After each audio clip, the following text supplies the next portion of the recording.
आज मार्केटमा 9 अङ्कको गिरावट आएको छ भने 3.67 अर्बको चाहिँ टर्नओभर आएको देख्न सकिन्छ भने आज पनि मार्केट झरेको छ र बाइङको लागि चाहिँ कुनै पनि सिग्नल छैन अहिलेको लागि र अहिले चाहिँ वेट एन्ड वाचमै बस्नुपर्ने र स्क्रिप्टहरू चाहिँ वाच लिस्टमा राख्दै गर्नुपर्ने टाइम देखिएको छ भने अहिले हतारमा बाइ चाहिँ नगर्नु होला।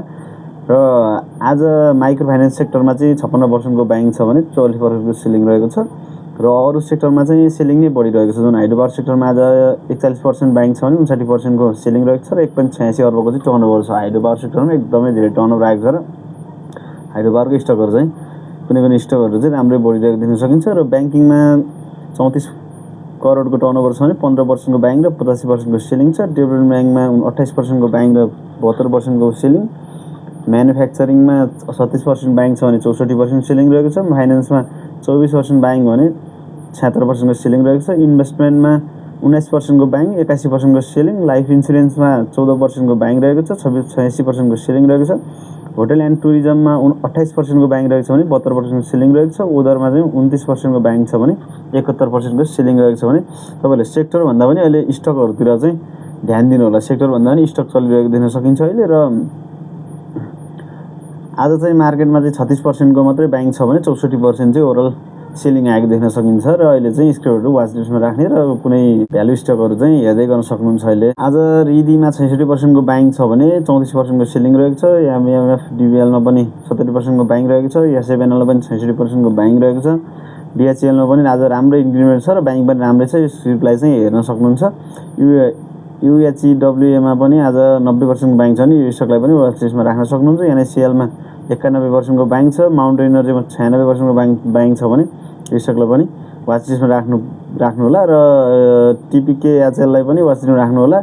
केएमसिडिबीलाई पनि वाच लिस्टमा राख्न सकिन्छ भने एसडिबिएल, एमएफपिएल, जिएचएल, तमोर, साइन, आरएसडिसी, युएचएससिसी, मान्डु, इडिबिएल, टिआरएच, अभियान र एसटिसी चाहिँ आज एकदमै धेरै बाइङ भएका स्टकहरू रहेछन् भने सेलिङ भएका स्टकहरू चाहिँ आज एसएपीडिबिएल पनि एकदमै धेरै सेलिङ भएको छ। जुन 84% को सेलिङ छ भने 9.50 करोडको चाहिँ टर्नओभर आएको छ भने एकेजेसिएलमा पनि एकदमै धेरै सेलिङ रहेको छ। आज एनएचपिसीमा पनि सेलिङ आएको छ। अपी, पर्बो, शिवम, एनआरएम, इसिएल, सास, केएसबिबिएलमा पनि आज एकदमै धेरै चाहिँ सेलिङ आएको छ। जुन यो सेलिङ आएको स्टकहरू चाहिँ बाइङको लागि चाहिँ वाच लिस्ट नराख्नु होला। यो जुन बाइङको लागि आएको स्टकहरू चाहिँ वाच लिस्टमा राख्दै गर्न सक्नुहुन्छ। मार्केट लिडर कम्पनीहरू चाहिँ तपाईँले यहाँ देख्न सक्नुहुन्छ। अहिले रिदी, एकेजेसिएल अहिलेसम्म स्ट्रङै लिडर कम्पनीहरू रहेको छ। एकेजेसिएल, सिएफसिएल, सास, एनएचपिसी, युएचए, एसबिएल, एसबिएल, एमएफएल, सानिमा, अपी, एमबिएल, नबिल, इबिएल, माउन्ट एनर्जी यो स्टकहरू चाहिँ वाच लिस्टमा राख्न सक्नुहुन्छ। जुन यो स्ट्रङ लिडर कम्पनी देखाइरहेको छ यो स्टकहरू चाहिँ कुनैमा चाहिँ सेलिङ पनि आएको छ भने कुनैमा चाहिँ एकदमै बाइङ आएको छ। र 58 ब्रोकरबाट 45 करोडको बाइङ रहेको छ भने 34 करोडको सेलिङ रहेको छ। र एसओएचएल चाहिँ 11 करोडको चाहिँ बाइङ गरेको छ। एसओएचएल अझै पनि स्टिल बाइङमै रहेको छ 58 नम्बर ब्रोकरबाट। र 45 नम्बर ब्रोकरबाट 15 करोडको बाइङ रहेको छ भने 14 करोडको सेलिङ रहेको छ। डिएचएल चाहिँ 51 लाखको बाइङ गरेको छ। 48 नम्बरबाट 13 करोडको बाइङ छ भने 9 करोडको सेल। र युएचडब्ल्युए चाहिँ 2.33 करोडको चाहिँ बाइङ गरेको छ। 42 नम्बर ब्रोकरबाट 11 करोडको बाइङ छ भने 11 करोडको सेलिङ छ। र एसएपीडिबिएलमा चाहिँ 64 लाखको चाहिँ बाइङ रहेको छ। 49 नम्बर ब्रोकरबाट 9 करोडको बाइङ छ भने 12 करोडको सेलिङ रहेको छ। एसएएल चाहिँ 93 लाखको बाइङ गरेको छ।